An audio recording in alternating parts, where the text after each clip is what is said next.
சிவாய நமக. நம்ம சிவபித்தன் சேனல் வீடியோவை எல்லாரும் மறக்காம நண்பர்களோட பகிர்ந்துக்கங்க. திருச்சிற்றம்பலம். திருமுலரையா திருவடிகள் போற்றி போற்றி, குருவடியும் திருவடியும் அணங்கின்ற பதிவை ஆரம்பிக்கலாம் நண்பர்களே. ரொம்ப முக்கியமான பதிவுங்க, ரொம்ப முக்கியமானது. நம்ம தெரிந்து கொள்ள வேண்டியது, தெரிந்து கொள்ள வேண்டியதை தாண்டி புரிந்து கொள்ள வேண்டிய பதிவும் கூட. கண்டிப்பாக உங்களுக்கு பயனுள்ளதாக இருக்கும். நம்ம சிவபித்தன் இந்த சேனல் இருக்கு இல்லைங்களா, இதை ஆரம்பித்ததோட அடிப்படை நோக்கம் என்னன்னா, அப்பனை பற்றி புகழ்ந்து பேசிக்கிட்டே இருக்கணும், பெருமையாக பேசிக்கிட்டே இருக்கணும் அப்படிங்கிறது தான். அப்படி பேசும்போது ஒரு மகிழ்ச்சி உண்டாகும்.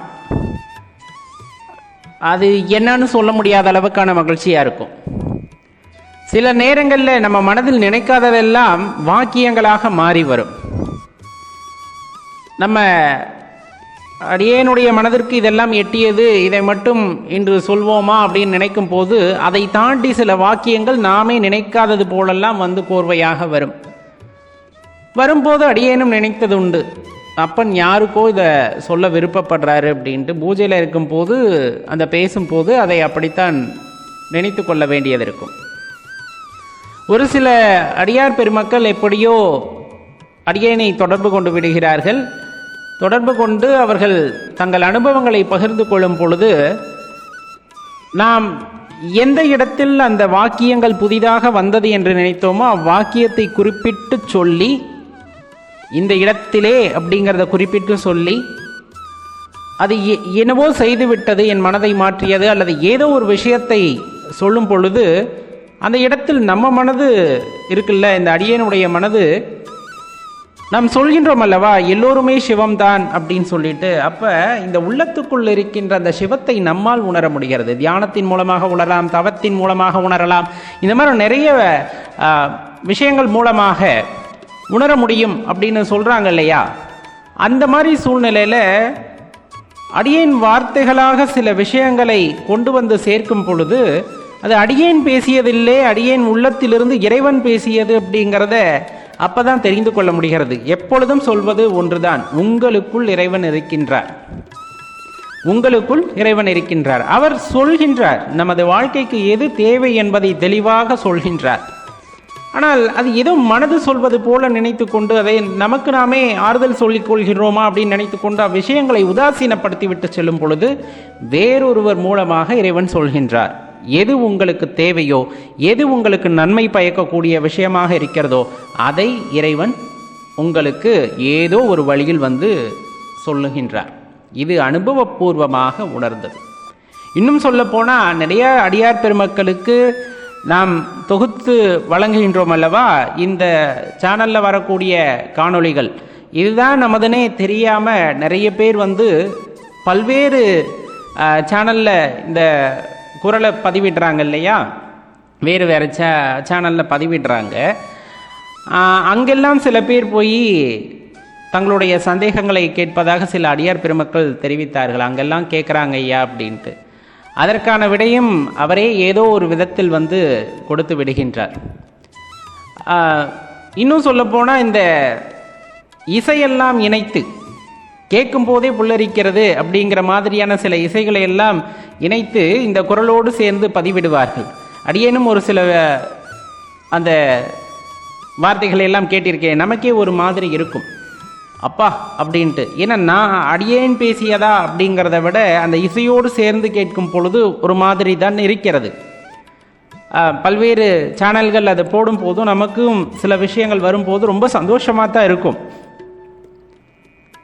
இப்போ இந்த இடத்துல என்னன்னா, ஒரு அடியார் வந்து ஐயா நீங்கள் பேசும்போது அந்த இசையோடு சேர்ந்து பேசுங்கள், இன்னும் நன்றாக இருக்கும் அப்படிங்கும் போது அடியேன் தெரிவித்து கொள்ள வேண்டிய ஒரு விஷயம் என்னவென்றால், இது ஒப்பனைகள் எல்லாம் இல்லை, இது ஒப்பனைக்காக அல்ல, இசையோடு சேர்ந்தால்தான் அப்படிங்கிறதோ, அல்லது இன்னும் நிறைய இந்த புகைப்படங்கள் எல்லாம் வந்துட்டு அலங்கரித்து வைத்தால்தான் அப்படிங்கிறதற்காக அடியேன் இதை செய்யவில்லை. இறைவனும் அந்த கட்டளை எல்லாம் அடியேனுக்கு இடவில்லை.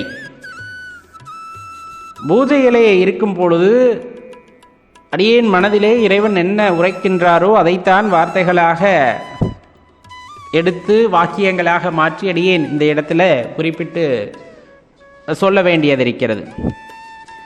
இதிலே ஞானாசிரிய பெருமக்கள் நிறைய பேர் இருக்காங்க.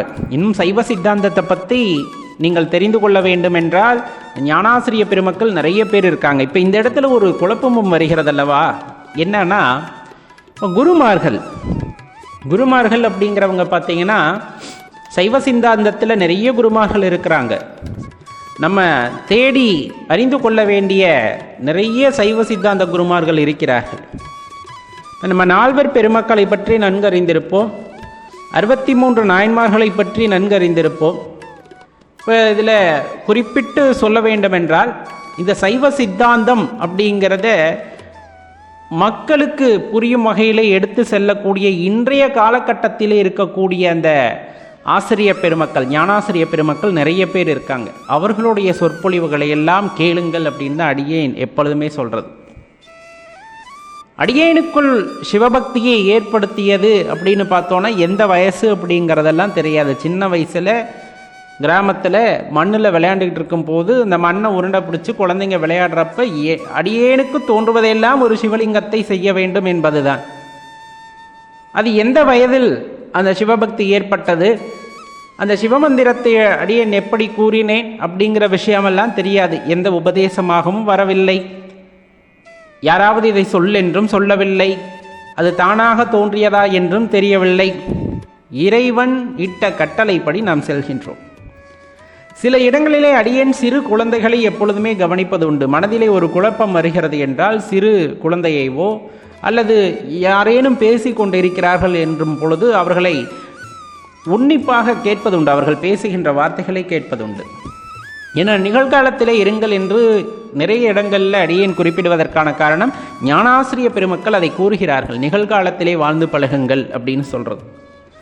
அப்படி ஞானாசிரிய பெருமக்கள் கூறுகிறார்கள் என்றால் என்ன அர்த்தம் இருக்கும் என்பதை நாம் வாழ்ந்து பார்த்தால் தான் தெரியும். அப்ப நிகழ்காலத்தில் இருப்பது என்றால் அனைவர் பேசுவதையும் கேளுங்கள், அனைவர் எல்லோருமே செயல்படுவதையும் உற்று நோக்குங்கள். ஏன் அப்படிங்கிற கேள்வி வருது இல்லையா? தெளிவா புரிந்து கொள்ளுங்கள் அடியார் பெருமக்களே.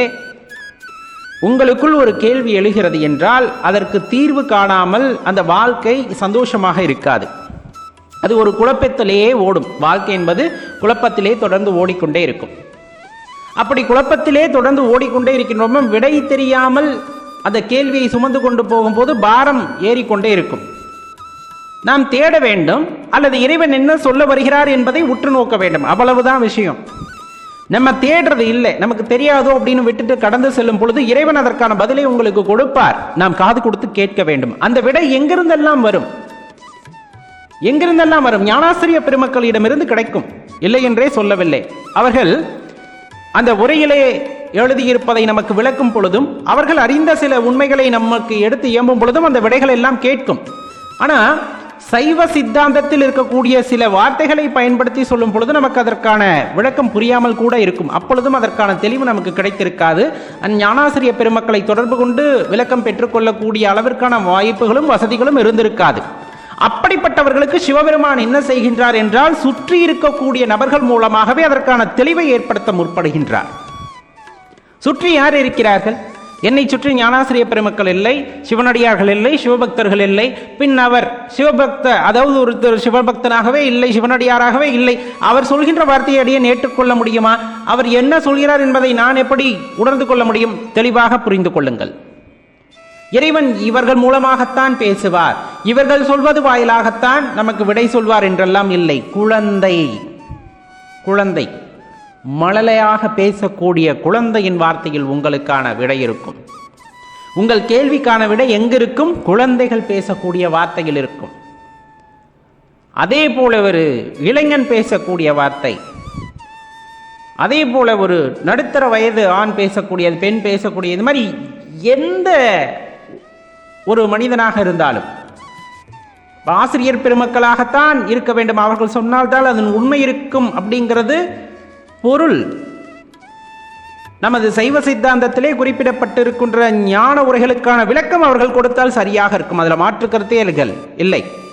ஆனால் நீங்கள் உங்கள் மனதில் எழக்கூடிய சிறு சிறு கேள்விகளுக்கு அவர்களை அணுகி அதற்கான விளக்கத்தை பெற்றுக்கொள்ள முடியாத சூழ்நிலையில் இருப்பவர்களுக்கு இறைவன் உங்கள் அருகாமையில் இருப்பவர்கள் மூலமாக வந்துட்டு விடையை கொடுப்பார். காது கொடுத்து கேட்கணும். 70 வயசுல இருக்கவர் சொன்னா தான் நான் கேட்பேன், இது பிஞ்சு குழந்தை அது என்ன சொல்ல போகுதுன்னு தவிர்த்து விட்டு சென்றால் உங்கள் கேள்விக்கான விடை எப்பொழுதும் கிடைக்காது. வயதை அந்த இடத்தில் நாம் காணவே கூடாது எப்பொழுதுமே. யார் சொல்கிறார்கள், எப்படிப்பட்டவர்கள் சொல்கிறார்கள் அப்படிங்கிறது எல்லாம் கிடையாது. உங்களுக்கான கேள்விக்கான பதில் எங்கிருந்து வரும், எப்படி வரும் அப்படிங்கிறத யாருனாலையும் சொல்ல முடியாது. சிவபெருமான் எப்படியாவது உங்களுக்கு புரிகின்ற மொழியிலே நீங்கள் கேட்ட கேள்விக்கான பதிலை கொண்டு வந்து சேர்க்க வேண்டும் என்று அதற்கான ஏற்பாடுகளை செய்து விடுவார். அதற்கான பதில்களையும் உங்களிடம் கொண்டு வந்து சேர்ப்பார். ஆனால் அந்த நேரத்தில் நம்ம மனதில் கர்வம் இருக்குன்னு வச்சுக்கோங்க. அடியேன் யார்கிட்ட இருந்து உபதேசம் பெறுவேன், யாரிடமிருந்து நான் தெளிவு பெற வேண்டும் என்று நினைக்கின்றேன், பெரிய ஞானாசிரிய பெருமக்களிடமிருந்து அடியேன் கேட்டு தெளிந்து கொள்ள வேண்டும் என்று நினைக்கின்றேன். ஆனால் அவர்களை என்னால் தொடர்பு கொள்ள முடியவில்லை, அது வரையிலும் நான் பொறுத்திருக்கின்றேன் அப்படின்னா அப்பொழுது அவர்களுக்கு கிடைக்கப் போவது தாமதம். ஏன்னா ஞானாசிரிய பெருமக்கள் எப்பொழுதுமே சிவ சிந்தனையிலே இருப்பார்கள், சிவ பூஜை செய்து கொண்டே இருப்பார்கள். எப்பொழுதாவது நம்மை போன்ற என்ன சொல்றது, ரொம்ப கடையவர்கள் அப்படின்னு நம்ம சொல்லுவோம் இல்லையா, இப்பதான் ஆரம்ப புள்ளியில நம்ம இருக்கோம் அப்படின்னு நம்ம எல்லாம் சந்திக்கக்கூடிய அந்த வாய்ப்பை இறைவன் எப்பொழுது அவர்களுக்கு ஏற்படுத்தி தருகிறார்களோ அப்பொழுதுதான் அவர்கள் பொது வழிக்கு வருகிறார்கள், நம் ஐயப்பாடுகளை தீர்த்து வைக்கிறார்கள். அதுவரையிலும் இந்த சந்தேகத்தை நாம் தூக்கி கொண்டே இருக்க வேண்டுமா அப்படின்னா, நாம் இந்த இயற்கையை உற்று நோக்கும் பொழுது, இந்த இயற்கையை கவனிக்கும் பொழுது, இயற்கையை கவனிக்கும் பொழுது நமக்கு அதில் உள்ள விடை கிடைக்கக்கூடும். நாம் செய்ய வேண்டியது ஒன்று, நிகழ்காலத்திலே வாழ வேண்டும். அனைவர் பேசுவதையும் காது கொடுத்து கேட்க வேண்டும். நாம் பேச வேண்டும் என்று நினைக்கக்கூடாது. பேசுவதை குறைத்து கொண்டு கேட்பதை அதிகப்படுத்தி கொண்டாலே நமக்கான விடை கண்டிப்பாக இயற்கையின் மூலமாக சிவபெருமான் வாயிலாக கிடைக்கக்கூடும். அவருக்கு எந்த கருவியின் மூலமாக நீ கேட்கின்ற அந்த கேள்விக்கு விடை சொல்ல வேண்டும் என்பதை அவர் நன்கறிவார். ஏன்னா ஒரு சிலர் தனக்கு பிடித்தவர்கள் சொன்னால்தான் ஏற்றுக்கொள்வார்கள், ஒரு சிலர் யார் சொன்னாலும் ஏற்றுக்கொள்வார்கள், ஒரு சிலர் யார் சொன்னாலும் ஏற்றுக்கொள்ள மாட்டார்கள். சுயமாக சிந்தித்து உணர்ந்தால்தான் ஏற்றுக்கொள்வார்கள். அதுபோல யார் மூலமாக உங்களுக்கு உணர வைக்க வேண்டும் என்று இறைவன் நினைக்கிறாரோ அவர்கள் வாயிலாகவே உங்களுக்கு இறைவன் அந்த கேள்விக்கான விடையை சொல்லுவார். அதனால தான் சொல்றது எப்பொழுதுமே வயதை பார்க்காதீர்கள். ஏன்னா அது அனுபவமிக்க, ஏற்கனவே சிவபக்தியில் ஒரு நிலையை அடைந்த பக்குவப்பட்ட ஆன்மாவாக இருக்கும். அதற்கு உடல்தான் ரொம்ப இளையதை தவிர அந்த ஆன்மா வந்துட்டு ரொம்ப இளையதல்ல, அது பக்குவப்பட்ட ஆன்மா. அப்போ அந்த ஆன்மா தங்கியிருக்கின்ற உடல் குழந்தையாக இருக்கலாம், ஆனால் அந்த ஆன்மா அப்படிங்கிறது ரொம்ப முதிர்ந்தது. அப்போ அதை காது கொடுத்து கேட்க வேண்டும். உங்களுக்கான விடை அங்கிருந்து கண்டிப்பாக கிடைக்கும் என்பதை மறந்து விடாதீர்கள். இது சாதாரண விஷயம் அல்ல, உணர வேண்டிய விஷயம். இனி ஒவ்வொரு நிமிடத்தையும் நாம் கவனிக்க வேண்டும் என்பதை உணர்ந்து கொள்ள வேண்டிய விஷயம். அவ்வாறு உணர்ந்து கொண்டோமேயானால் நாம் கேட்கின்ற பல கேள்விகளுக்கும் நமக்கான விடை கிடைக்கக்கூடும். யோசிச்சு பாருங்கள், கண்டிப்பாக உங்கள் மனதில் எழுந்த கேள்விகளுக்கான பதில் இதிலும் கூட இருக்கும்.